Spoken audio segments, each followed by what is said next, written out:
What if thought-stopping techniques? It's 3 a.m. and Maria's mind is spinning like a broken record.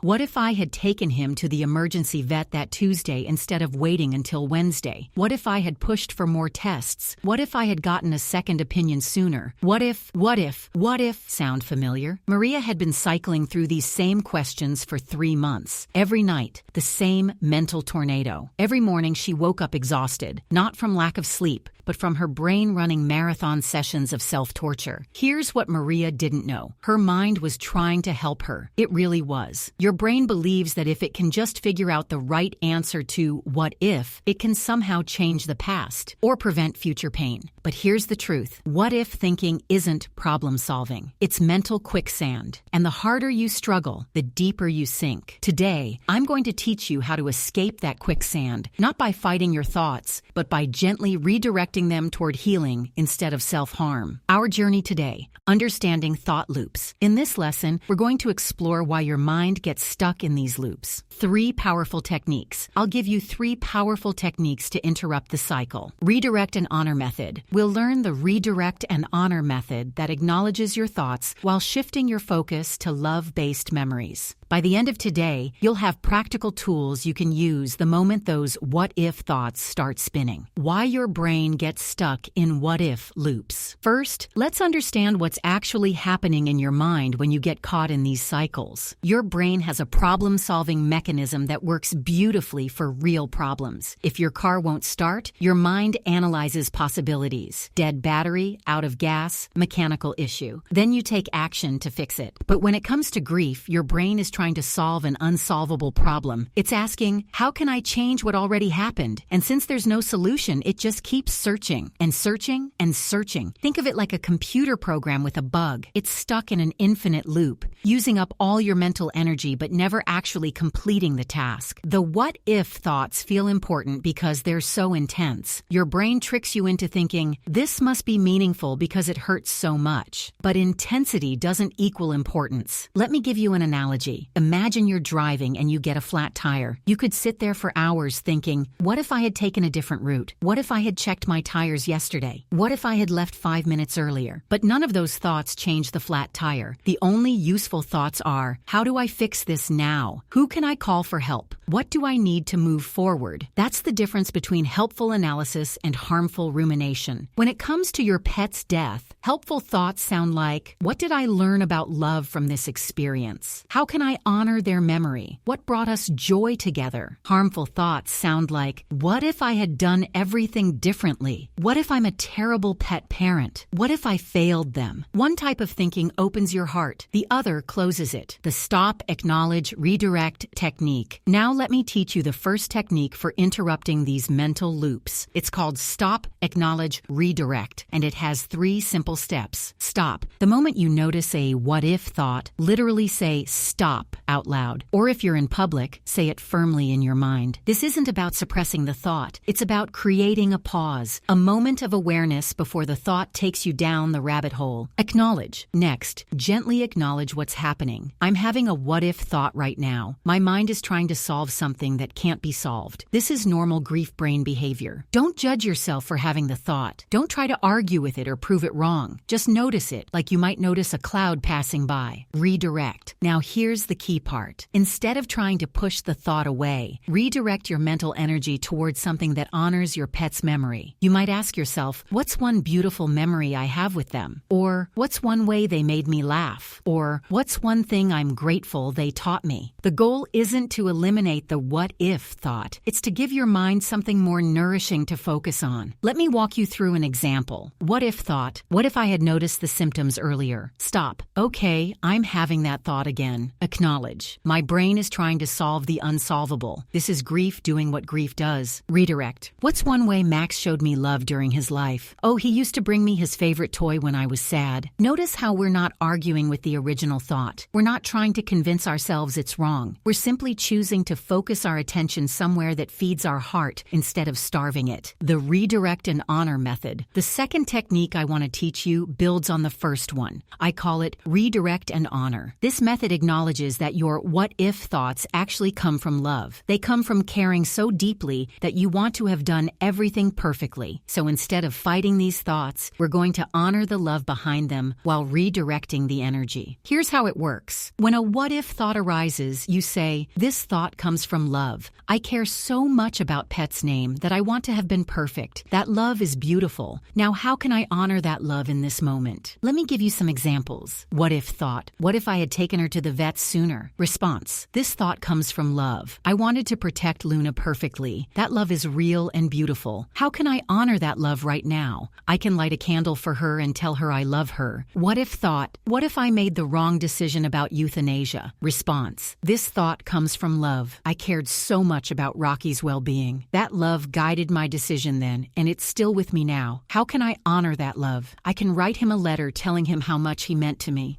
What-if thought. What if he was scared at the end? Response. This thought comes from love. I never wanted Charlie to feel alone or afraid. That protective love is still real. How can I honor it? I can send him loving thoughts and trust that he felt surrounded by my love. Do you see the difference? We're not dismissing your concerns. We're acknowledging the love behind them and channeling that love into something healing. The what-if thoughts aren't the enemy. The endless cycling is the problem. We want to take that loving energy and point it in a direction that nourishes both you and your pet's memory. The physical interrupt technique. Sometimes thoughts are so persistent that you need a physical intervention. This is especially true for those middle-of-the-night thought spirals. Here's what I call the physical interrupt technique. The 5-4-3-2-1 grounding method. When your mind is spinning, engage your senses.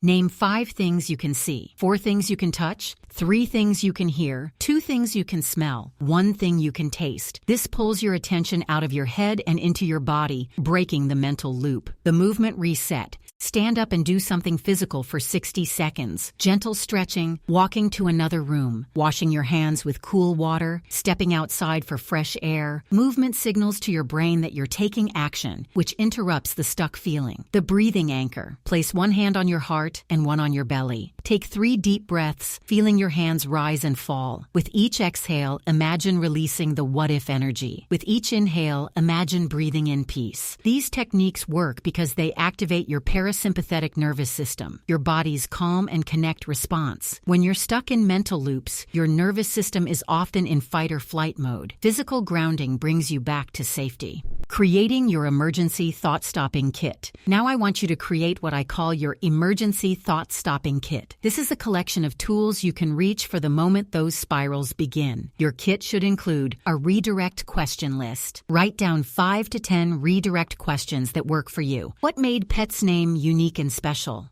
What's my favorite memory of us together? What did they teach me about love? How did they show affection in their own special way? What would they want me to know right now? A physical comfort object. Choose something you can hold or touch, their collar or a piece of their fur. A smooth stone you can rub, a photo you can touch, a piece of their favorite blanket. An audio anchor. Record yourself saying something like, "It's okay to have these thoughts. They come from love. Right now, I'm choosing to focus on the joy Pet's name brought to my life." A quick action plan. Decide in advance what you'll do when spirals hit. Call a specific friend who understands. Go for a short walk. Write in your grief journal. Listen to calming music. Having these tools ready means you don't have to make decisions when you're already overwhelmed. You just follow your predetermined plan. Summary. Let's recap what we covered today. What if thoughts are your brain trying to solve an unsolvable problem. They feel important because they're intense, but intensity doesn't equal usefulness. We learned 3 main techniques: stop, acknowledge, redirect, creating a pause and choosing a different focus. Redirect and honor, acknowledging the love behind the thoughts while channeling that energy toward healing. Physical interrupt, using your body to break mental loops. And we created your emergency thought-stopping kit with redirect questions, comfort objects, audio anchors, and action plans. Remember, the goal isn't to never have what-if thoughts again. The goal is to catch them sooner and redirect them more quickly. Clear action step.